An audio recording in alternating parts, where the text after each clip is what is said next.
Assalamualaikum warahmatullahi wabarakatuh. Perkenalkan, kami dari kelompok 2 mata kuliah apresiasi prosa Tadris Bahasa Indonesia 4A yang beranggotakan 1. Yunita Pratama Wahyuningsih, 2. Muhammad Hadi Purnomo, dan yang ketiga Hanifah Hasna Bahiroh. Pada video kali ini, kami akan menjelaskan materi terkait seluk-beluk cerpen konvensional.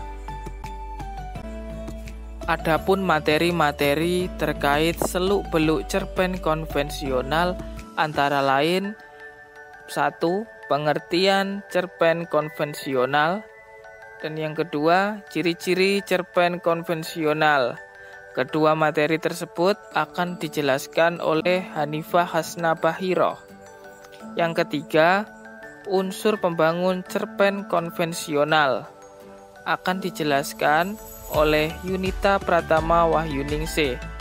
Dan yang terakhir, pengarang cerpen konvensional dan karyanya akan dijelaskan oleh Muhammad Hadi Purnomo. Baik, langsung saja kita masuk pada pembahasan materi-materi tersebut.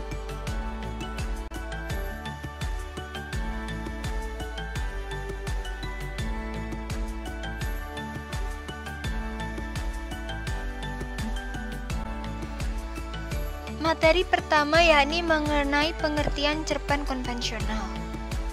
Cerpen adalah singkatan dari cerita pendek. Cerpen merupakan salah satu ragam dari jenis prosa. Cerpen sesuai dengan namanya adalah cerita yang relatif pendek yang selesai dibaca sekali duduk dapat diartikan sebagai memahami isinya pula. Artinya, pada saat itu isi cerpen dapat kita pahami. Menurut Sunario, cerpen adalah cerita yang dapat dibaca dengan cepat tanpa membutuhkan waktu yang lama. Sedangkan menurut Po, mengemukakan bahwa cerpen adalah sebuah cerita yang selesai dibaca dalam sekali duduk, kira-kira berkisar antara setengah sampai 2 jam. Suatu hal yang kiranya tak mungkin dilakukan untuk sebuah novel. Berdasarkan pendapat para ahli di atas tentang pengertian cerpen, maka dapat disimpulkan bahwa cerpen adalah cerita yang dapat dibaca dengan cepat tanpa membutuhkan waktu yang lama. Hal ini mengatakan bahwa cerita pendek adalah cerita yang panjangnya sekitar 5.000 kata atau kira-kira 17 halaman kuarto spasi rangkap yang terpusat dan lengkap pada dirinya sendiri. Kata konvensional menurut KBBI memiliki pengertian sebagai konvensi yang disepakati, umum, atau suatu kebiasaan. Bisa dikatakan bahwa konvensional merupakan aturan yang telah disetujui. Dari penjelasan di atas, dapat ditarik kesimpulan bahwa cerpen konvensional adalah karangan pendek yang dibuat, disusun, atau diciptakan dengan mengikuti aturan yang telah disetujui. Cerpen konvensional juga merupakan bentuk cerpen yang menceritakan suatu kisah dengan padat dan tidak bertele-tele. Cerpen konvensional secara struktur hampir sama dengan cerpen biasa.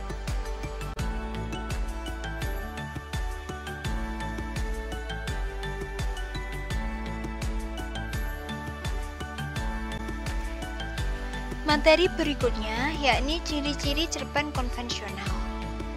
Cerpen adalah suatu karya fiksi yang memiliki ciri khas untuk membedakannya dengan bentuk fiksi prosa lainnya. Adapun ciri-ciri khas dari cerpen adalah sebagai berikut. Yang pertama, hanya mengungkapkan satu masalah tunggal. Karenanya sering dikatakan hanya mengandung satu ide, yaitu ide pusat. Yang kedua, pemusatan perhatian kepada satu tokoh utama pada situasi tertentu. Yang ketiga, sumber cerita dari kehidupan sehari-hari, dari pengalaman sendiri maupun pengalaman orang lain. Yang keempat, biasanya sangat ekonomis dalam penggunaan kata-kata. Kata-kata tersebut sering digunakan dan dikenali oleh masyarakat. Yang terakhir yaitu bisa meninggalkan kesan mendalam pada perasaan pembaca. Adapun ciri-ciri dari cerpen konvensional adalah sebagai berikut. Yang pertama, singkat dan padu. Dalam cerpen konvensional terdapat perkara yang ditekankan sedemikian rupa dan terus dibahas dalam keseluruhan isi cerita. Yang kedua, terdapat bahasa yang tajam dan menarik. Untuk dapat menarik perhatian pembaca, maka cerpen konvensional akan menggunakan bahasa yang mudah dimengerti namun tajam. Yang ketiga, penggambaran kehidupan. Cerita pendek konvensional cenderung bersifat non-fiktif, yang artinya menjelaskan banyak hal tentang kehidupan nyata. Yang terakhir, menimbulkan satu kesan utama. Selain menarik, cerpen konvensional juga memberikan kesan tertentu yang memang ingin dituju oleh sang penulis secara gamblang dan nyata.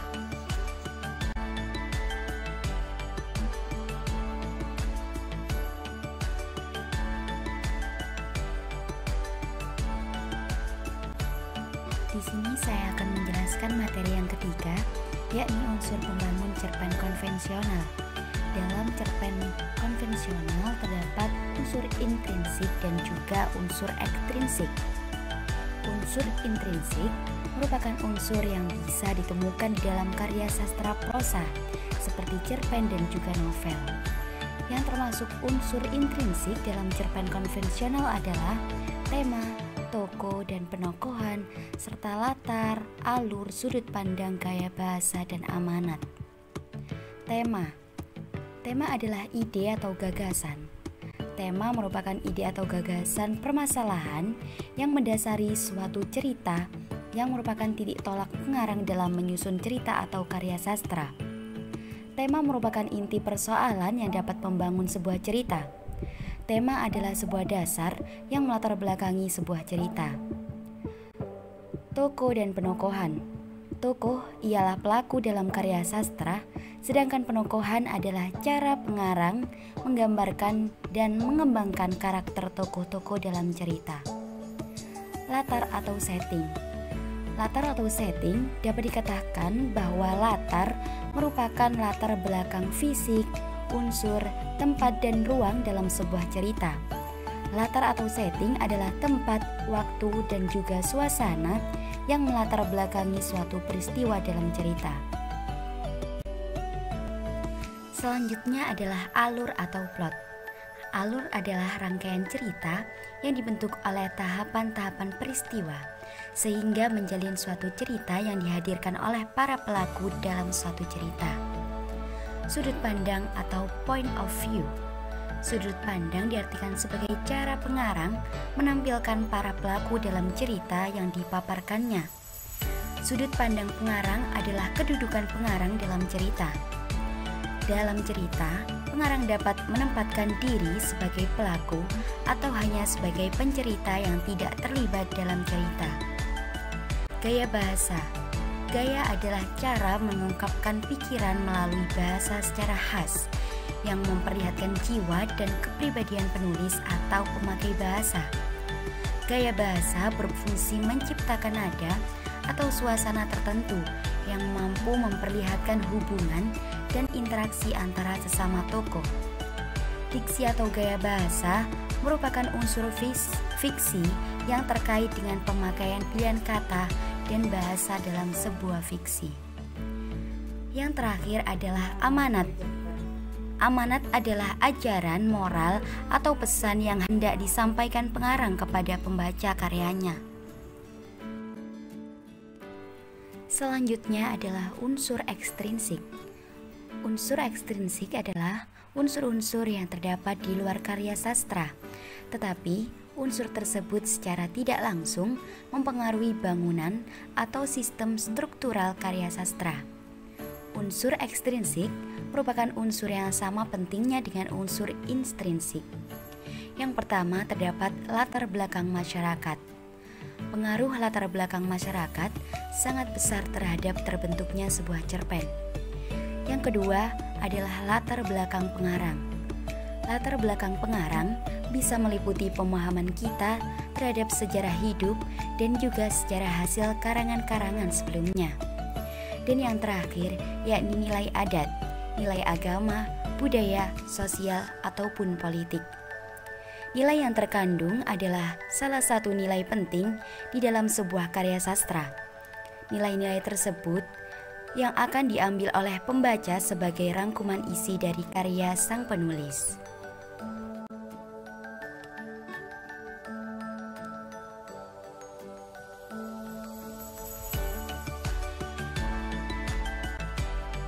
Pengarang cerpen konvensional dan karyanya. 1. Muhammad Qasim. Karyanya Teman Duduk. 2. Suman HS. Karyanya Kawan Bergelut. 3. Hamka. Karyanya Di Dalam Lembah Kehidupan. 4. Sa'adah Aim. Karyanya Taman Penghibur Hati. 5. Armin Pane. Karyanya Barang Tiada Berharga dan Lupa. Cerpen ini dikumpulkan dalam kumpulan cerpennya yang berjudul Kisah Antara Manusia 1953. 6. Idrus. Kumpulan cerpennya Dari Ave Maria ke Jalan Lain ke Roma. 7. Sultan Takdir Ali Syahbana. Karyanya Panji Pustaka. 8. Pramudia Anantatur. Kumpulan cerpennya adalah Subuh 1951. 9. A.A. Nafis. Robohnya Surau Kami. 10. Rusman Sutia Sumarga. Karyanya Yang Terampas dan Terkandas 1951. 11. Aoh Karta Hadimaja. Karyanya Manusia dan Tanahnya 1952. 12. S.M. Ardan. Karyanya Terang Bulan Terang di Kali. 13. Nugroho Noto Susanto. Karyanya Cerpen Rasa Sayange 1961. 14. Krisno Sumarjo. Kumpulan cerpennya adalah Daun Kering 1962. 15. Jamil Suherman. Kumpulan cerpennya Umi Kalsum 1963. Demikian penjelasan materi dari kami. Mohon maaf apabila terdapat banyak kesalahan dan kekurangan. Terima kasih telah menonton video dari kami. Wassalamualaikum warahmatullahi wabarakatuh.